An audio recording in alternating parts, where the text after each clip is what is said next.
বিশ্বের দুই ভিন্ন প্রান্তে অবস্থিত দক্ষিণ এশিয়ার দুটি দেশ আফগানিস্তান ও বাংলাদেশ। ইতিহাস, ভূগোল, সংস্কৃতি, রাজনীতি এবং অর্থনৈতিক সক্ষমতার দিক থেকে এই দুই দেশের পার্থক্য অনেক। কিন্তু বর্তমান বৈশ্বিক পরিস্থিতিতে প্রতিটি দেশের সামরিক শক্তি, প্রতিরক্ষা কৌশল ও আন্তর্জাতিক সম্পর্ক বিশ্লেষণ করা অত্যন্ত গুরুত্বপূর্ণ।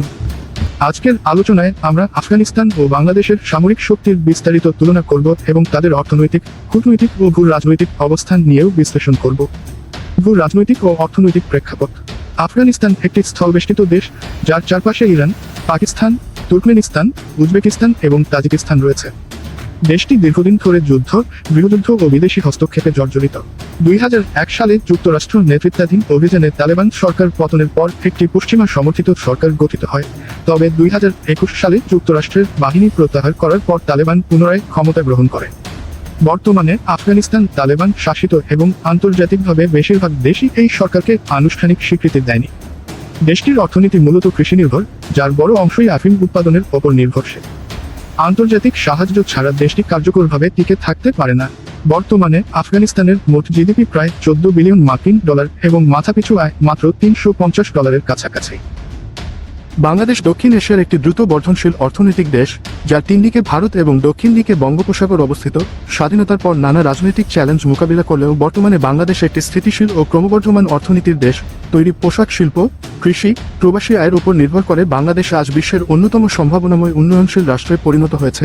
বাংলাদেশের জিডিপি বর্তমানে প্রায় 450 বিলিয়ন মার্কিন ডলার এবং মাথাপিছু আয় প্রায় $2,800। আন্তর্জাতিক কূটনীতিতে বাংলাদেশ জাতিসংঘ শান্তিরক্ষা মিশনে গুরুত্বপূর্ণ ভূমিকা পালন করছে এবং ভারত, চীন, যুক্তরাষ্ট্র ও তুরস্ক সহ বিভিন্ন দেশের সঙ্গে সুসম্পর্ক বজায় রেখেছে। সামরিক শক্তি। আফগানিস্তানের বর্তমানে কোনো আনুষ্ঠানিক জাতীয় সেনাবাহিনী নেই। তালেবান যোদ্ধারা দেশের নিয়ন্ত্রণে রয়েছে এবং তারা কিছু হালকা ও মাঝারি অস্ত্র ব্যবহার করছে, যেগুলোর বেশিরভাগই যুক্তরাষ্ট্রের ফেলে যাওয়া সামগ্রী।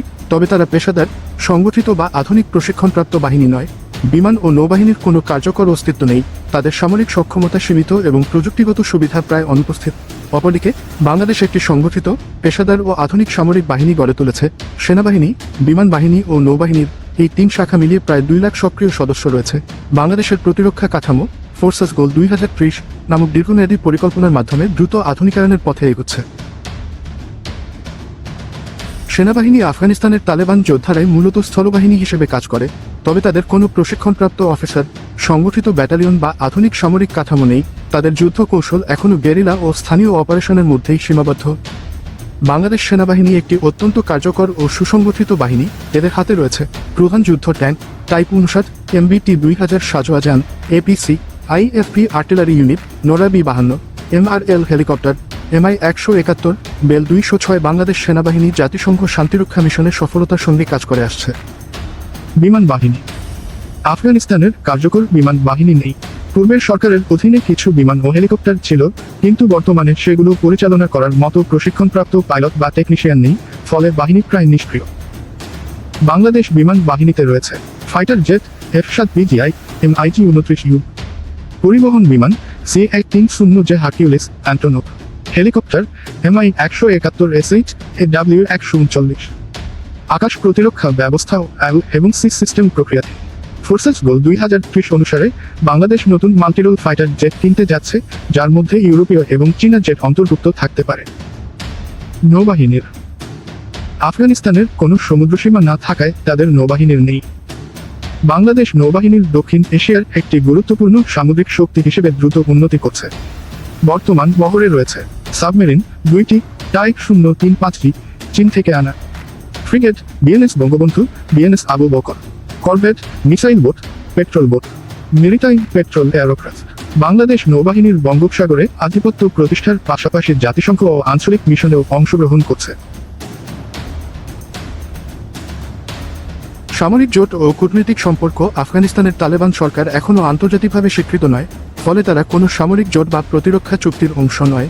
চীন, পাকিস্তান ও ইরানের সঙ্গে সীমিত সম্পর্ক থাকলেও তা আনুষ্ঠানিক পর্যায়ে পৌঁছায়নি। বাংলাদেশ নিরপেক্ষ পররাষ্ট্রনীতি অনুসরণ করে এবং কোনো সামরিক জোটে অংশ নেয়নি, তবে দেশটি জাতিসংঘ শান্তিরক্ষা মিশনে সক্রিয়ভাবে অংশ নিচ্ছে এবং ন্যাটো, ভারত, চীন, তুরস্ক ও যুক্তরাষ্ট্রের সঙ্গে প্রতিরক্ষা সহযোগিতা বজায় রেখেছে। সামগ্রিক বিশ্লেষণে স্পষ্টভাবে বোঝা যায়, সামরিক, অর্থনৈতিক, কূটনৈতিক ও প্রযুক্তিগত সব দিক থেকে বাংলাদেশ আফগানিস্তানের তুলনায় অনেক বেশি সংগঠিত, আধুনিক ও শক্তিশালী। আফগানিস্তান যেখানে রাজনৈতিক অস্থিরতা ও আন্তর্জাতিক একঘরে অবস্থানে রয়েছে, বাংলাদেশ সেখানে একটি স্থিতিশীল, কৌশলগতভাবে গুরুত্বপূর্ণ ও ক্রমবর্ধমান সামরিক শক্তিতে পরিণত হয়েছে। আগামী দিনে ফোর্সেস গোল 2030 সফলভাবে বাস্তবায়িত হলে বাংলাদেশ দক্ষিণ এশিয়ার অন্যতম আধুনিক সামরিক শক্তি হিসেবে নিজেকে প্রতিষ্ঠা করবে।